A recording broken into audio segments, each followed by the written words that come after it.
સત્યની સાથે જનતાનો અવાજ। નમસ્કાર અને 24 ન્યૂઝ નેટવર્કમાં આપનું સ્વાગત છે। ગુજરાતના સૌથી મોટા સમાચાર આજની બ્રેકિંગ ન્યૂઝ છે।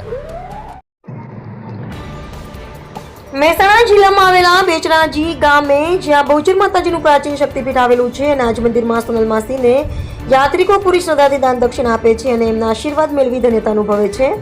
આજે એમના ઉમદા કાર્યની વાત કરવી છે। બેચરાજી વિસ્તારમાં વરસી રહેલા ધોધમાર વરસાદને કારણે નીચાણવાળા વિસ્તારમાં લોકોના ઘરોમાં પાણી ભરાઈ જતા ખૂબ જ મુશ્કેલીનો સામનો કરવો પડ્યો હતો।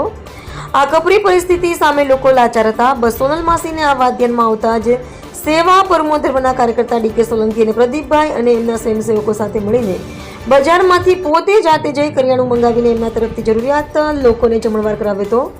સોનલ માસીના સેવાભાવી કાર્યની લોકોએ ખૂબ જ પ્રશંસા કરી હતી। અત્રે અહીં ઉલ્લેખનીય છે કે સોનલ માસી હંમેશા આવા સેવા કાર્યમાં ખૂબ સારો ફાળો આપી લોકોને મદદ કરે છે અને અગાઉ પણ એમણે ગરીબ દીકરીઓના સંલગ્નમાં પણ ખૂબ સારી મદદ કરી હતી। એમનું એવું માનવું છે કે સમાજ અમને આપે છે અને જ્યારે જરૂર હોય ત્યારે આવા સેવા કાર્ય થકી અમે પણ સમાજનું ઋણ ચૂકવીએ છીએ।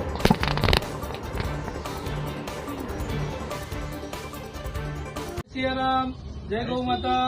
બેચરાજીની અંદર આજે 3 દિવસથી સતત વરસાદ ચાલુ છે અને મા બહુચરના ઉપાસક અને મા બહુચરની દયાથી આજે અમારા સોનલ માસી આ પરિસ્થિતિ જોઈ અને સોનલ માસી આજે એમના તરફથી સેવા વસ્તીની અંદર જે પણ સેવા આપવાની થાય એ સોનલ માસી તરફથી છે। તો ખરેખર માતાજીને પણ અમે ચરણોમાં વંદન કરી છે કે સોનલ માસી હર હંમેશ ગુજરાતનો કોઈ ખૂણો એવો નહીં હોય કે સોનલ માસીનું ત્યાં ધર્મના કાર્યમાં દાન ના બોલતું હોય। કોઈ પણ આવું કાર્ય આવે તો સોનલ માસી અગ્રેસર હોય છે। તો ખરેખર માં બહુચર એમને હર પલ ખુશ રાખે। સોનલ માસી જય બહુચર અને આવા સેવાના કાર્યોમાં અગ્રેસર રહો અને તમારા આશીર્વાદ અમારા ઉપર કાયમ રહે એ માં બહુચર ભગવતીને પ્રાર્થના। જય બહુચર।